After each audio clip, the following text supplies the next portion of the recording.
ഈ പ്രാവശ്യത്തെ ബൈബിൾ റീഡിങ്ങിലൂടെ എനിക്കുണ്ടായ ഒരു അനുഭവമാണ് ഞാൻ പറയുന്നത്.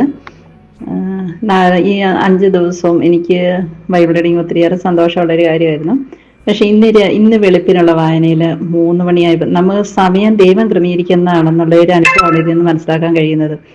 അപ്പം 3 മണിക്ക് ലിങ്കിൽ കയറാൻ പറ്റുന്നുണ്ടായില്ല. അങ്ങനെ 3:25 റീഡിങ്ങിൽ കയറാൻ പറ്റുന്നത് ഉണ്ടായിരുന്നത്. അപ്പം എനിക്ക് കിട്ടുന്നത് 4:30.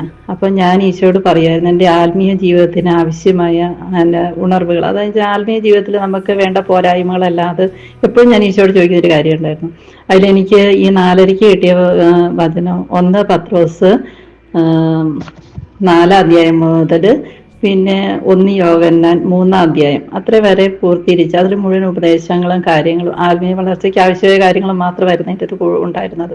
പിന്നെ എനിക്ക് ചെറിയൊരു ടെൻഷൻ ഉണ്ടായിരുന്നു. എൻ്റെ ഒരു ചെറിയൊരു പ്രശ്നമാണ്. കാരണം വെച്ചാൽ കാസർഗോഡ് ഒരു സ്ഥലം വിറ്റ് കിട്ടാത്തുള്ള ചെറിയൊരു ഉത്കണ്ഠയൊക്കെ ഉണ്ടായിരുന്നു. അപ്പോൾ അതിൽ 1 പത്രോസ് 5:6 5 അധ്യായം 6 എങ്ങനെ പറയുന്നു, ദൈവത്തിന്റെ ശക്തമായ കരത്തിൻ കീഴിൽ താഴ്മയോടെ നിൽക്കുക, അവിടുന്ന് തക്ക സമയത്ത് നിങ്ങളെ ഉയർത്തിക്കൊള്ളും, നിന്റെ ഉത്കണ്ഠകളെല്ലാം അവിടുത്തെ ഏൽപ്പിക്കുവൻ. ഈ ഒരു വചനം കേട്ടപ്പോൾ ഞാൻ ഓർക്കുക, നമ്മുടെ കൊച്ചു കാര്യമാണെങ്കിൽ പോലും നമ്മുടെ ഉള്ളിലുള്ള കാര്യമാണെങ്കിലും ദൈവം നമ്മളോട് സംസാരിക്കുന്നത് എത്രമാത്രം അനുഗ്രഹമാണ്. അതിന് എല്ലാത്തിനും ഒത്തിരിയേറെ നന്ദി പറയുന്നു. ഈശോയെ നന്ദി, ഈശോയെ സ്തുതി, ഈശോയെ മഹത്വം, ഈശോ ആരാധന.